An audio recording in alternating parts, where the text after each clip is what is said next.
What's up, lovers of whiskey and watchers of YouTube? I'm the Malt activist, and yes, I am back after a very brief 2-month hiatus. Nothing dramatic, it's just there was a bit of refurbishment going on at home.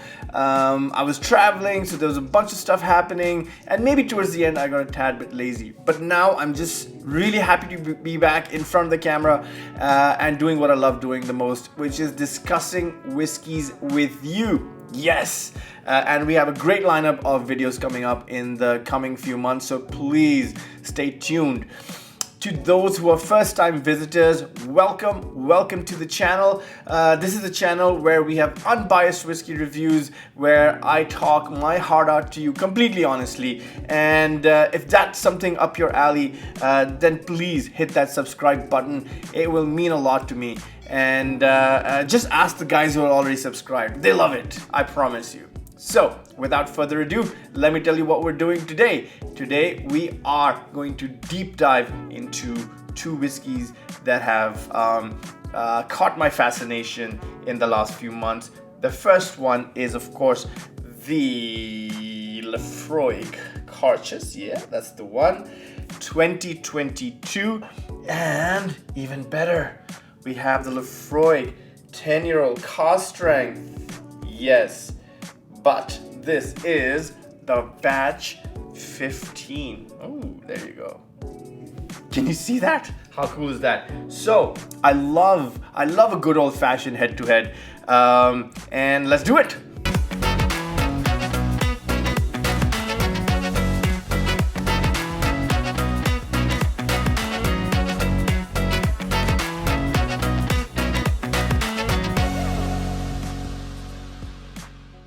As most of you know, I was on Islay for the Islay Whiskey Festival end of May and June, where I had the most fantastic time ever in the whole world. And of course, drank copious amounts of fantastically peated whiskey. Well, some of them unpeated, but all of them fantastic. And the one that really caught my eye was the Laphroaig Cairdeas 2022, which is known as the Warehouse 1 bottle. That's right. The Warehouse 1. For those of you who don't know, Warehouse 1 is the Laphroaig warehouse that sits right on the water, and it is quite a magical place. I've done a tasting there. In fact, if you do one of their water to whiskey tours, where they take you out to the peat bogs and through the distillery, you end up in Warehouse 1, where there's three different casks that you can choose your hand fill from, and it's an absolutely magical place. And this is where this particular whiskey, our Cairdeas 2022, has spent its entire life, right? And to me, that's quite special, because Warehouse 1 is where all the good stuff happens. But we also have with us the Laphroaig 10-year-old Batch 15. Yeah, the 10-year-old Batch 15 original Cask Strength. And I thought, hey, while we're at it, why don't we do a quick head-to-head? I've already done a very quick review of the Laphroaig Cairdeas while I was at the distillery during the Islay Festival, so I will link a video to that up here now. I think that's the right side, I guess.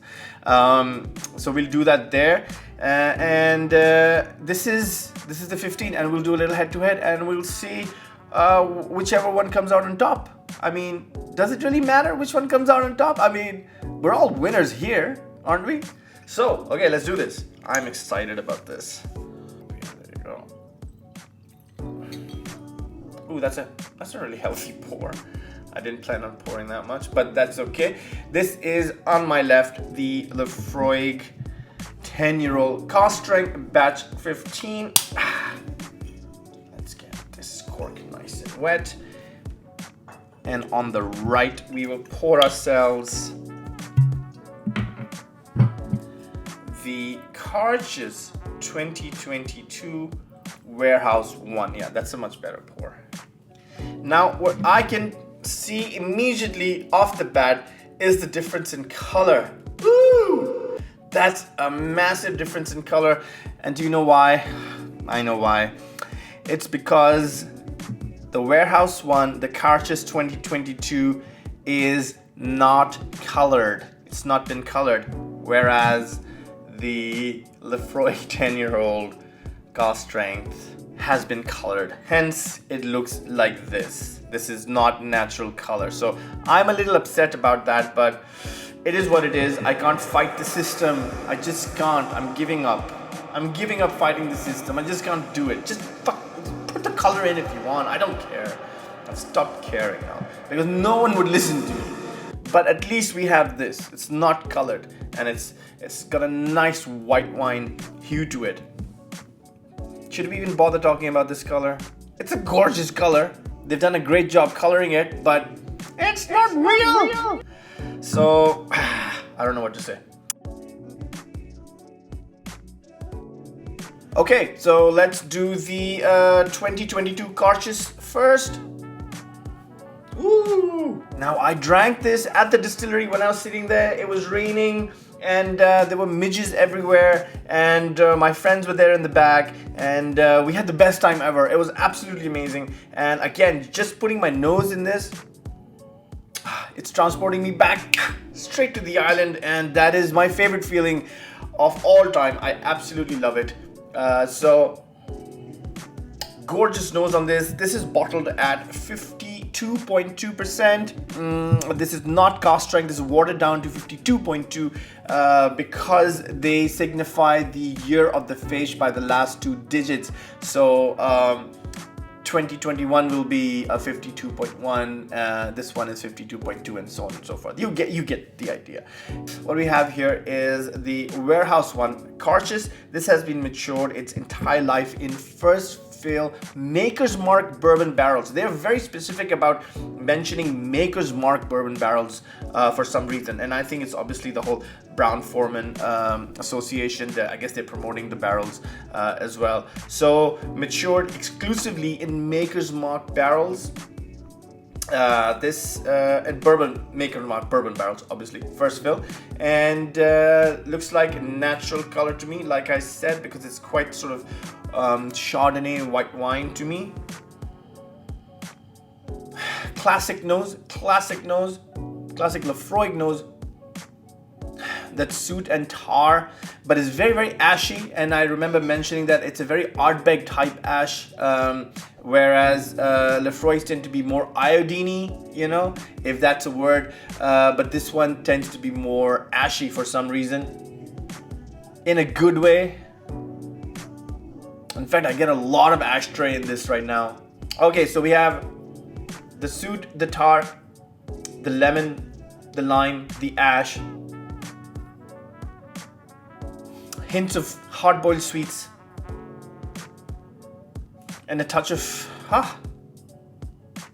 pineapple maybe. Yeah, so a decent nose, understated in my opinion, unlike most Laphroaigs, but absolutely nothing wrong with that, and I quite like it.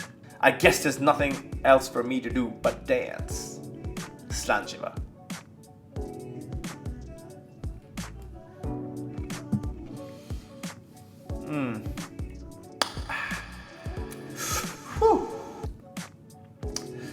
Whoa, solid ashtray on the palate in a good way. That lemon, lime, soot, tar, peat, smoke. Hints, very slight hint of that red licorice coming through, but generally very much on the smokier, ashy side, you know, burnt, spent embers. So not bad. I think I'd even mentioned in my previous video that I would have preferred this to be a little sweeter, for it to be a little more balanced. But I think, you know, it is what it is. It's not bad. I quite like it. I'll give it a 7. I'll give it a 7 out of 10, which is like a B-ish. Yeah, let's give it a 7 out of 10 B, which I think is a good whiskey. It's not a I think it's a slightly above average whiskey, so I'm happy with that.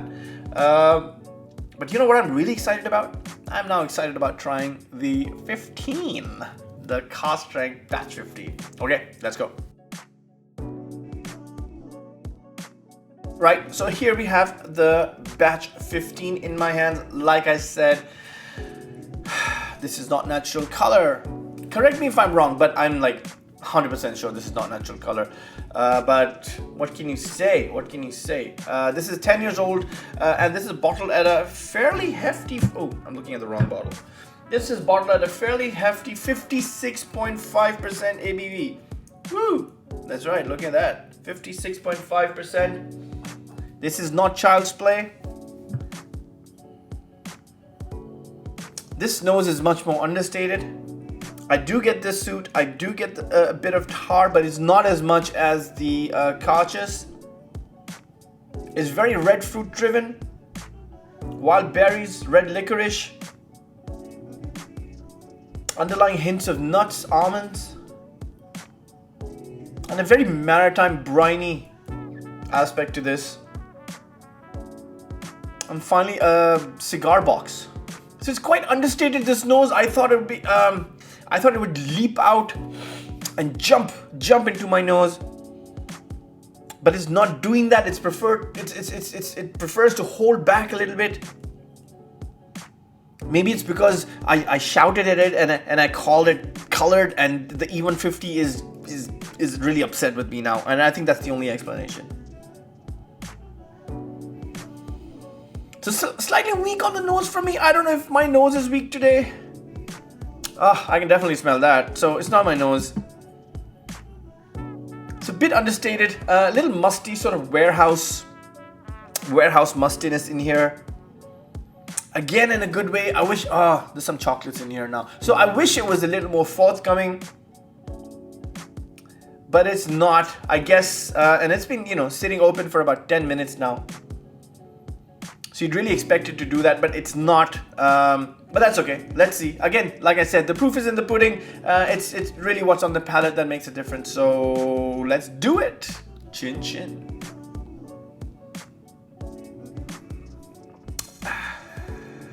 Woo! Hell yeah! Okay, like I said, massive on the palate. Oh, big time on the palate. Definitely on the sweeter side for me, which I like. Again, we have that soot and the tar and the ash, but this time the red fruits are coming through nicely. It's quite oily. There's oak, there's cigar box as well, but massive amounts of iodine in this, which is my favorite signature Laphroaig flavor. So, wow. Ooh, strong crisp beetle nut leaf, beetle leaf. A very strong character in this. So, wow, this is definitely a bigger whiskey. Definitely bigger finish. I think it's also because of the high percentage of the alcohol. It's 4% more. I like it. I like it a lot, actually. It's definitely a punch in your face, like most of the 10-year-old cask strengths are, which I like a lot. So this does that for me, and it works. It absolutely works, and I'm kind of glad it does. I thought the Cairdeas was slightly underwhelming on the palate versus the nose. I thought it was slightly one-dimensional with its focus being more on the ash and the soot, whereas this one is a little more balanced, even though the nose wasn't that prominent. It's coming up now, still not that much. But on the palate, it's an absolute monster, which I really like. Big, massive flavors. Again, yes, of course, the tar and the ash is there, but there is at least a red fruit sweetness that I like, that balances the whole thing out. And of course, that signature iodine that Laphroaig is famous for comes through really nicely in the finish, making me remember, like, yes, this is a Laphroaig. You're drinking a Laphroaig, and that's what matters. Yes, overall, I think a lovely dram. Which one do I like better? I think this one's easy. I definitely prefer I definitely prefer the 10-year-old Cask Strength Batch 15, just a smidge more than the Warehouse number 1 Cairdeas. I'm going to give this a 7.5 and stick with my B plus, make it a B plus, 7.5 B plus. I think is a good rating for this whiskey. I like it, and if you're in a sort of dilemma and you don't know which one to pick, that I would really suggest go for the warehouse. Oh, no, sorry, my bad. Go for the Cask Strength Batch 15, and I promise you won't be disappointed. Yes. Okay, cool. So we put two very good whiskeys head to head against each other, and one of them was the Cairdeas, the other one was the Batch 15, and I thought they both held their own, but one just edged the other one out just by a bit, and so I definitely think the Batch 15, bottled in December 2021, is the one to get. Now, I've always wondered, right? Now, so you have this, for example, you have this 10-year-old matured in bourbon barrels as well.